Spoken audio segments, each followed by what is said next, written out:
just a short intro, and then we will directly head over to the live demo. I will show you our new UniversalPlantViewer browser. I will show you how to display live data in UPV, how to interface with the maintenance system, visualize the maintenance effort, go to the related documents, use UR codes on mobile devices, use the search to locate assets. I show you a scheduling sample. And at the last point, I will show you how to make the best out of your laser scans. Okay, before we start, what is a digital twin? So that definition I found on Wikipedia, and it was the best one. You will find 1,000 others, but it's a digital replica. That's important, and it bridges the physical and the virtual world. So it's not a standalone thing.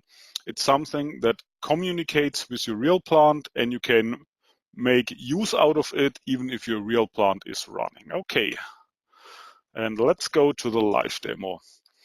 And for the live demo, I will start the UniversalPlantViewer folder browser, which in my case just runs on my local computer, and that's just for your Internet Information Server, a homepage that automatically browses through all your models and presents it to your end user. So usually this will be set up by your administrators and gives you just back all the models available, and by simply clicking on it, you will start UniversalPlantViewer.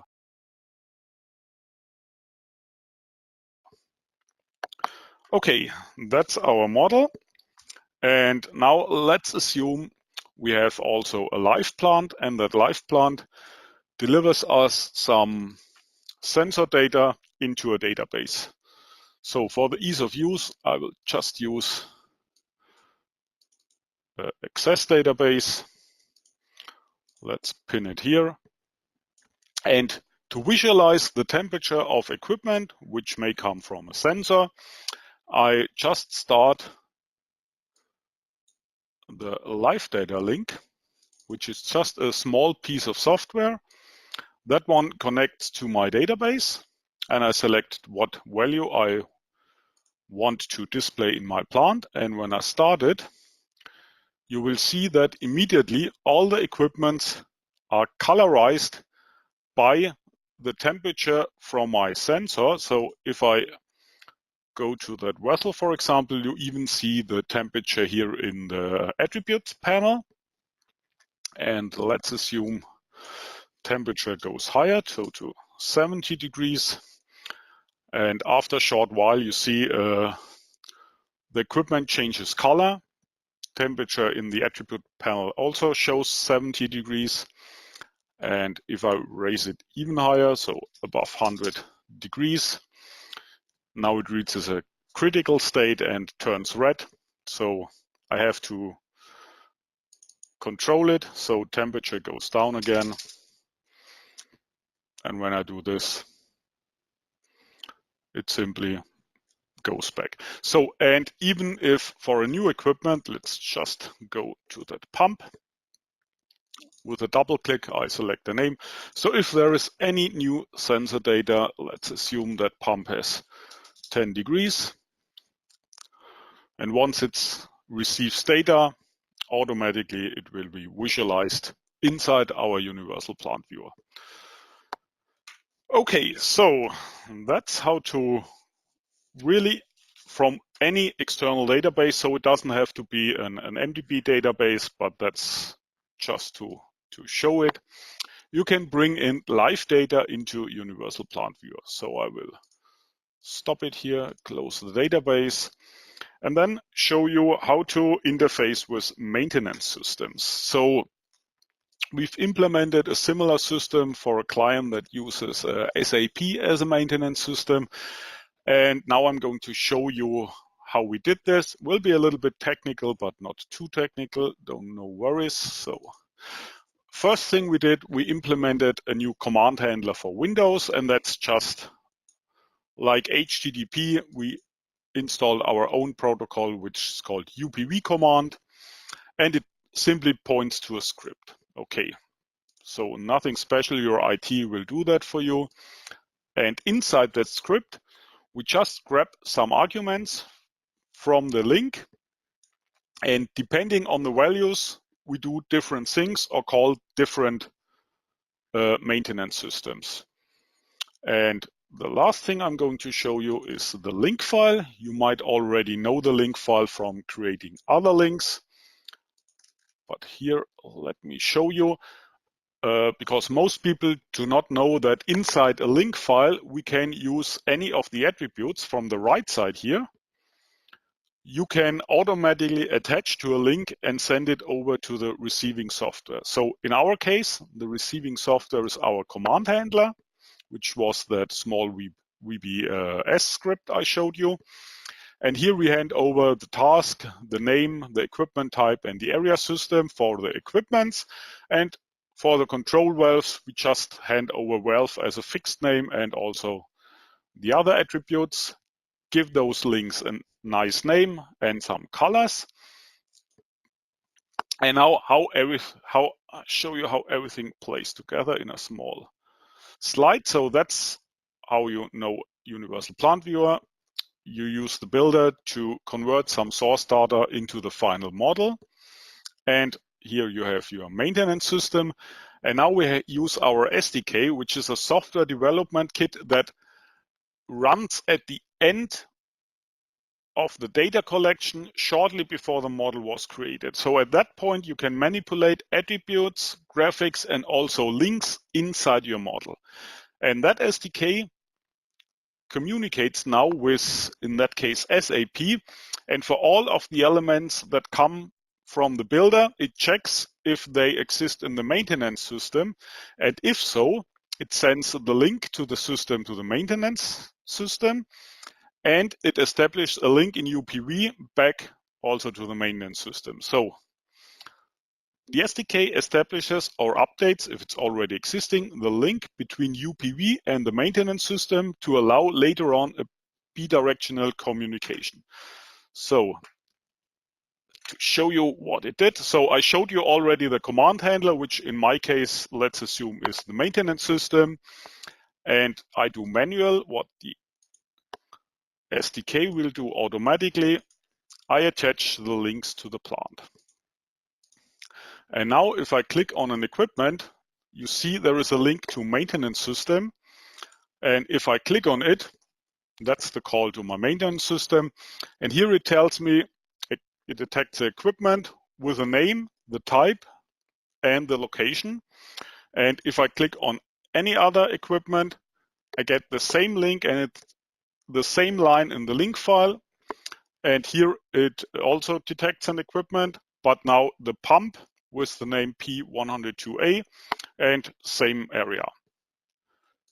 Okay, so I established a second link for my control valve. You see the color changes and also the link name. And here I linked to a maintenance system called Excel. So just as a sample, I used Excel. And that maintenance system as a sample summarizes all the hours spent on maintenance of the different valves.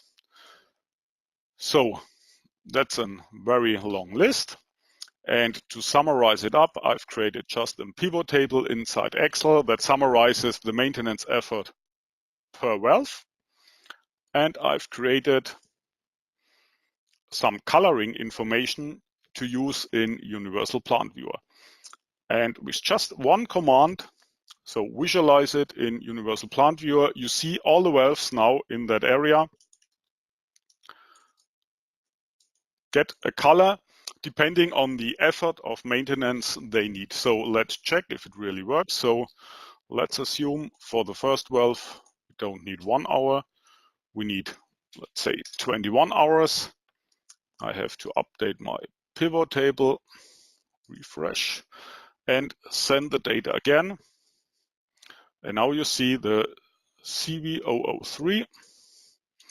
Let's check it. Yes, that's my valve, and that now has a very huge maintenance effort. So even if the model is closed, so let's close the model. When I'm in my maintenance system, as remember, there's also a link established inside the maintenance system. I can just click on the valve with the high maintenance effort, and automatically UniversalPlantViewer will open up, load the model, and zoom to the valve selected. And now I have to push over the maintenance information, and here we are. So as simple as that. Okay, and when I'm now in UniversalPlantViewer, from here I can try to access all the necessary documents to figure out why the maintenance effort was so high. So maybe I go to the P&ID and see if it maybe has a wrong dimensioning for that purpose, or I go to the data sheet and see if maybe the color range was, the temperature range was okay for that valve, or it's a wrong valve chosen, or I go to the maintenance instruction and check if I've done everything okay. So all the information can be accessed from within UniversalPlantViewer. Okay, so the next thing I'm going to show you is to use QR codes to maybe identify objects inside your plant. And let me first show you the QR codes. And those will be the two QR codes I'm going to use in my demo. The first one is a simple one that shows an asset, and the next one is to shows or to be used as some kind of indoor navigation. And to show you this, I will connect to my mobile device. Okay, so that's my mobile device. In this case, it's an iPhone. And from my mobile device, I will just open up a web page. And you see, again, that's the UniversalPlantViewer browser I showed you at the beginning. So also here you get some installation instructions, or you can just browse your models. And I click on the webinar model. So I have to allow this. And automatically the model gets opened up on my iPhone. So very easy to use. And you see, that's my model. I can navigate back and forth. And now I'm going to use the QR code to identify my asset. So to do so, just open up the tools panel, and the second command from the right is the scan QR code command. That opens up the camera, and once the QR code comes in range, it jumps to the asset, and that's my valve I've just selected. And if I open up the attribute panel on the right, I have access to exactly the same data that the desktop version has. So if I click on data sheet, the website opens up, loads the data sheet, and from here I can access the data for my valve. I can go back to the model, and what if I have to use navigation inside a plant? So we support with the latest version the GPS of your mobile device, but very often if there is a lot of metal around, or if you're inside a building, GPS will not work. So one of our clients had a very clever idea. Let me show you how it works. And let's have a look at that column you see in front of us. So this one. And that client just places a QR code on each and every column. And what does it? So let's move away. So I just move to some random position. Again, I go into the tools menu, scan the QR code. Here it is. And that navigates me in front of the column where the sticker was glued on. So whenever that maintenance person go into the plant, they go to the next column, scan the QR code, and from there they can have a look inside the model. So I think that's a clever idea for very easy to use indoor navigation. Let's close the device here. And let me show you how it's done. QR code simply takes the same commands as available via our TCP API, like a name of an asset, the command select and fit, or in the case of the indoor navigation, just that's the camera view in front of the column. And if you are going to use the serial document function of Word, you can very easily mass create your QR codes and place them inside your plant, and you are done. Okay, so the next thing I'm going to show you is our search. So very often I demonstrated already the search to D240. If I click on name, it brings me to that vessel, and you might already know that if I search for D240 without a dash in between, it still finds my equipment, even if I did not insert the dash because we inserted some kind of fuzzy or soft search. Okay, let's search for a heat exchanger. Go to there. Here it is. And what if I not only want to see this heat exchanger, but also its sibling, which is called V-503. So in that case, I can use the pipe sign as an OR command and type in the name of the second heat exchanger. And if I search, now you see the search found two equipments.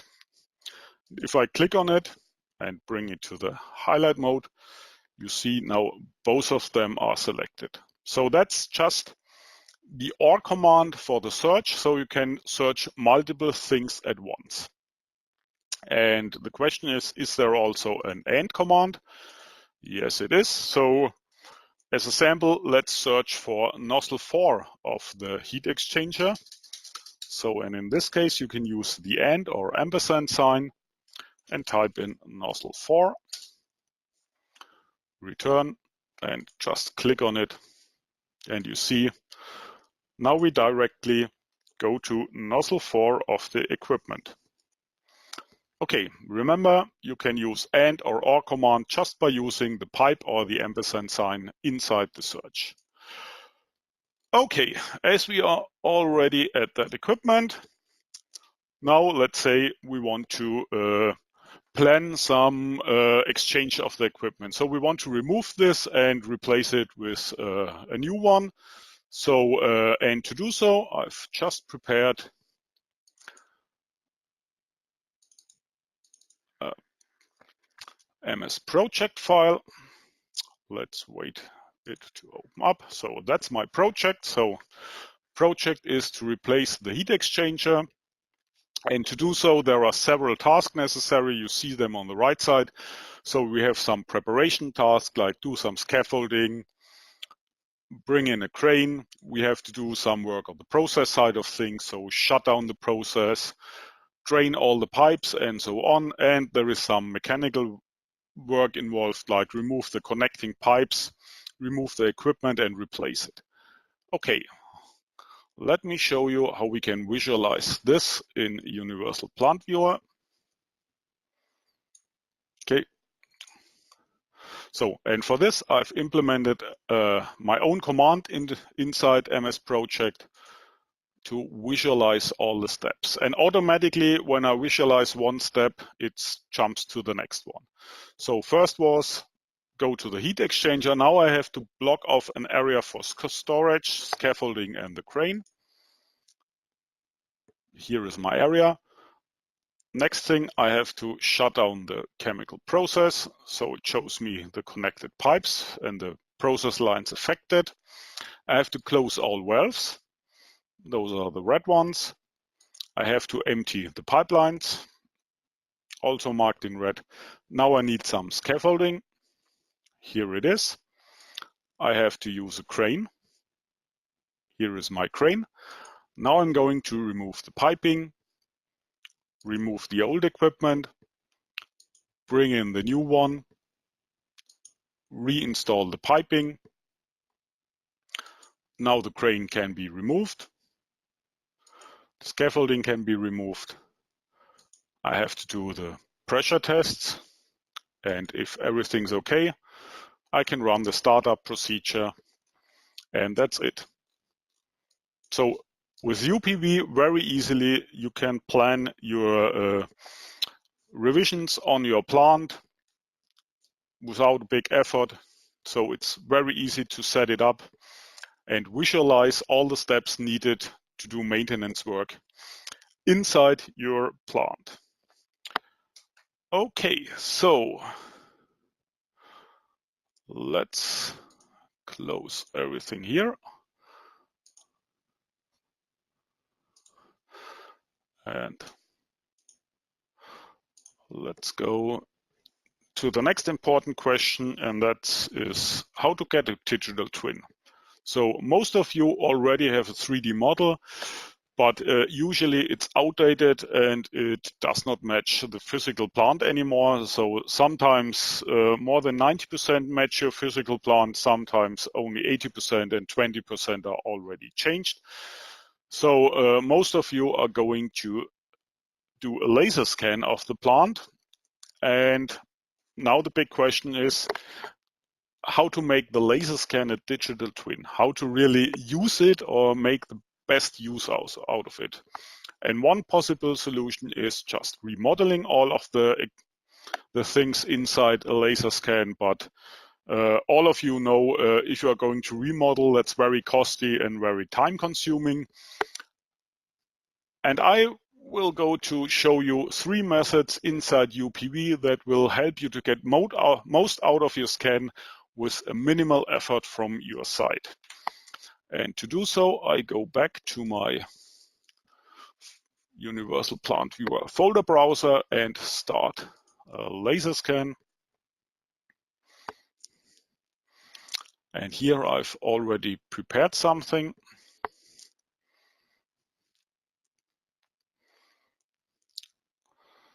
So that's my scan. And it's not the best one, but I think as a sample it's okay. And when I go in, you see that this equipment doesn't have the scan colors anymore, but it already has a nice color. And how did we do this? So we simply opened up a sketch and placed a cylinder on top of our equipment like so.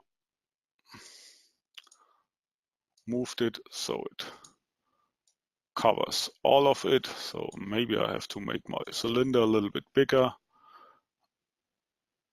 And just gave it a name here in the panel. So just like EQP. And then we saved that sketch, run it again with our laser scan plugin, and as a result, it will grab all the elements inside that sketch object, all the triangles from the scan, and group them together, give it a name. In that case, it was vessel 1. And this way, I can now attach links and do all actions you saw from our demo model also inside a laser scan. So another sample was just those electrical control boxes. So if I click on it, they are named electrical 1, 2, 3, and I can even, if I search for them, you will get a list of those electrical boxes and you can navigate to them. So that's the first method to very quickly make your laser scan intelligent. The next method I'm going to show is more simple, and it's just, again, if I open up a sketch, go to the sketch, okay, and I'm just going to place a marker point on top of another equipment. Let's assume that's my control box 502. So I just place a marker point, give it a name, EL-502, and let's assume that's EL-503. And here we are. So if I now zoom out and I search again for my electrical boxes, you see in the list now also the 2 additional boxes that are just identified by a marker point are visible. And again, with those marker points, I have attributes.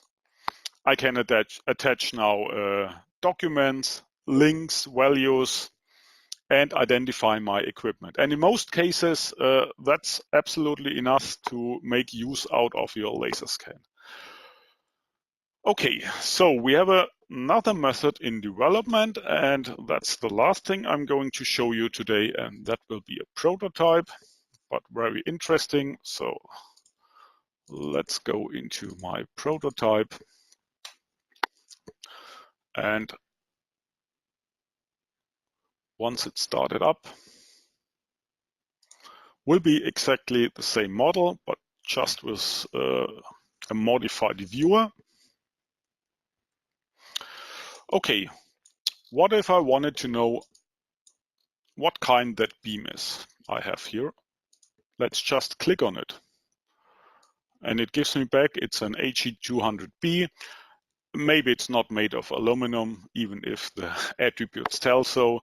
It has a cut length, it has a depth. Okay, let's see for search for other elements like that valve here. If I click on that valve, it gives me back a name, a nominal diameter, also that valve here gives me all the information. And what was the effort to bring in that information? And the simple answer is there was no effort at all. Because what did we do? Remember, 80% of your model is still there. So what we did is we just, let me visualize that. We just brought in the CAD model you already have and put it in the background of the laser scan. And as long as the real model does not differ from your CAD model, you can use all the data you already have and access it inside your laser scan. So 80% of the data you already have and you can use it. So do it. And we will release a version that allows that kind of blending the data from a CAD model into a laser scan within the next 2 or 3 months.